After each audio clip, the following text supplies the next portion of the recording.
Formal nang sinimulan ng buong bansa ang pagbabalik eskwela at bilang suporta sa mga mag-aaral, guro at magulang.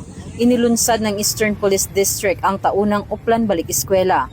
Ngayong 8 ng Hunyo, unang araw ng pasukan. Sa ilalim ng pamumuno ni Police Brigadier General Melesio M. Buslig Jr., Officer in Charge ng EPD, nagsagawa ng masusing paghahanda ang kapulisan sa lungsod ng Pasig, Mandaluyong, Marikina at San Juan upang tiyakin ang ligtas at maayos na pagbubukas ng klase sa lahat ng pampubliko at pribadong paaralan sa Metro East. Kaya maaga pa lang ay nagtalaga na ng mga PNP personnel ang EPD sa mga paaralan para sa police visibility.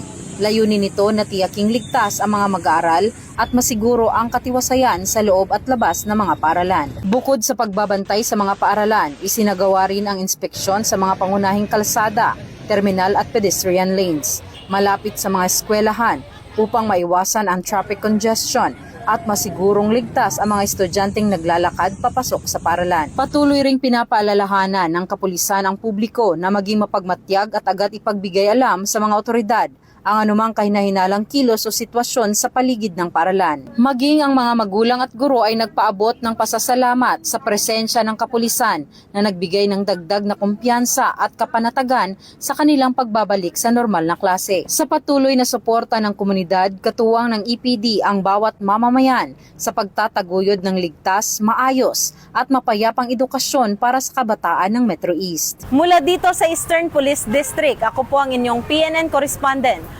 Patrolwoman Jenny May Dolor, alagad ng batas, tagataguyod ng Balitang Pulis.